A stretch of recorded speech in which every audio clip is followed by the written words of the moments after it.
કચ્છમાં રખડતા માનસિક અસ્વસ્થ લોકોને શ્રદ્ધા ફાઉન્ડેશન દ્વારા ભુજની માનસિક આરોગ્ય હોસ્પિટલમાં લઈ આવીને સારવાર આપવામાં આવે છે અને માનસિક રીતે અસ્વસ્થ લોકો સ્વસ્થ થઈ જાય ત્યારે તેમના પરિવારનો સંપર્ક કરીને તેમને સોંપી દેવામાં આવે છે।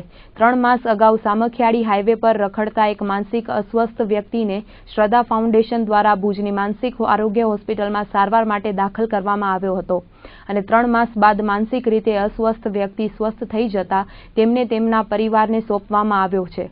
યુપીના ફરીદપુર વિસ્તારમાંથી 8 વર્ષ અગાઉ અમરીશ નામનો આ વ્યક્તિ ગુમ થયો હતો અને છેલ્લા થોડાક સમયથી કચ્છના વિવિધ વિસ્તારોમાં રખડતો ભટકતો જોવા મળ્યો હતો।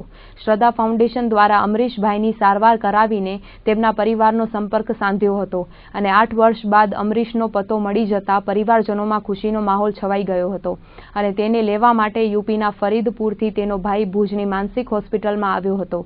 8 વર્ષ બાદ બંને ભાઈઓનું મિલન થતા હૃદયદ્રાવક દ્રશ્યો સર્જાયા હતા। આ લોકોના સગાવાલાનું હર્ષ અને આનંદ જોઈને મને પણ ખૂબ આનંદ થયો છે।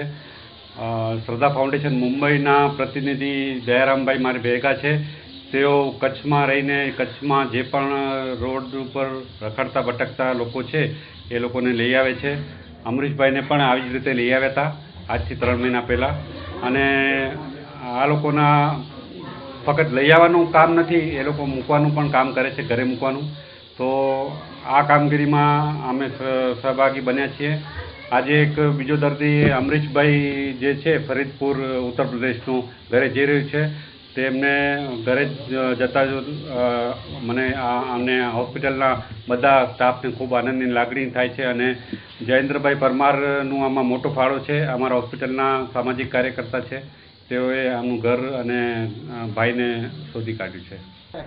यहाँ से इन्होंने हमें वो दिया, इन्फॉर्म दिए थाने द्वारा, तब हमें यहाँ का एड्रेस मिला, तब हमने यहाँ से आकर देखा।